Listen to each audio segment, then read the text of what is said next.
Good afternoon and welcome back to Girded with Truth. Yesterday we spoke about faith. We spoke about desperate faith and being able to cry out to God when you need breakthrough, when God has given you a promise, when you need to get to where God has said you are going to get. Today we are going to go a little deeper and we're going to talk about patience for the promise. So God would have given you dreams, God would have given you visions, God would have given you aspirations. He would have given you words of confirmation to direct you into your destiny. But other than belief or desperate faith, we need to exhibit patience. Hebrews chapter 6 verses 11 to 15 says, "And we desire that every one of you do show the same diligence to the full assurance of hope unto the end, that ye be not slothful, but followers of them who through faith and patience inherit the promises. For when God made promise to Abraham, because he could swear by no greater, he sware by himself, saying, Surely blessing I will bless thee, and multiplying I will multiply thee. And so, after he had patiently endured, he obtained the promise." So God gave you a promise. God gave you visions. God spoke something into your life that you believed with all your heart. And there becomes a delay and you thinking to yourself, will this thing actually come to pass? Will this thing actually work?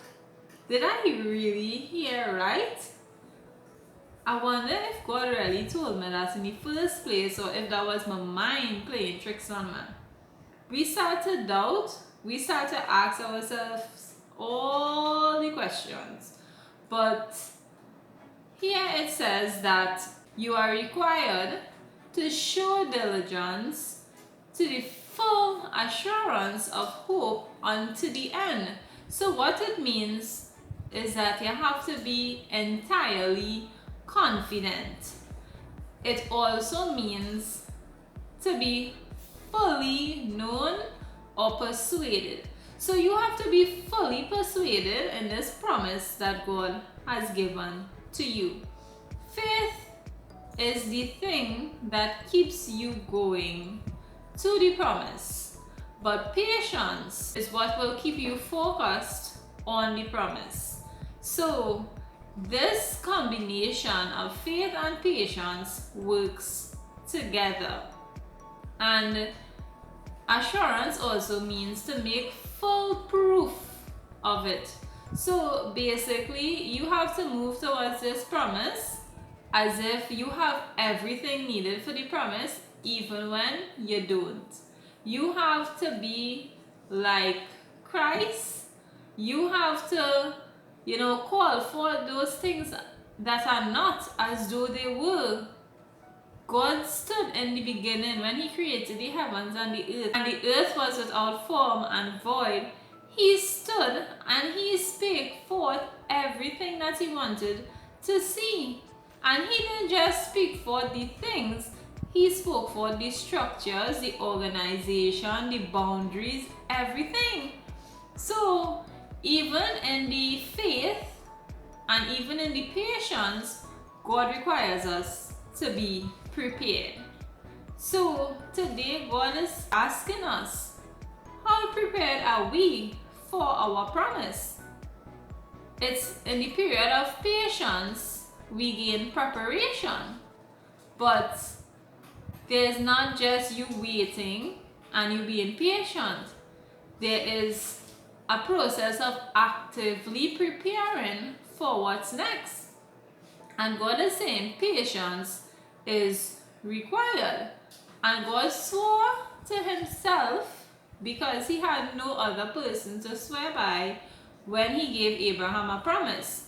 But in verse 15 it says, that after Abraham patiently endured, he obtained the promise. So if Abraham, who was full of faith, who was God's friend, who was really an example and a father for all generations, if he had to endure, if he had to have patience, don't you think you have to do the same?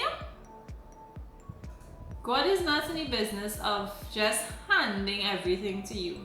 He is not just going to give it to you for it to possibly be destroyed or for you to deal with it immaturely. He is going to develop you and allow you the time to prepare for your destiny. But you must have patience. Patience works with faith and it brings about the desired promise. Do not miss your promise because you refuse to be patient.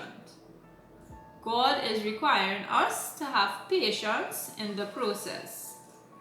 This is what will develop us for our destiny. So, be still and know that He is God and everything is working out for His honor and glory and your best interest. But it requires a great deal of patience. While we are patient, why not prepare? Tune in tomorrow as we get into preparation for the promise. Thank you so much for listening. Have a wonderful afternoon. Bye.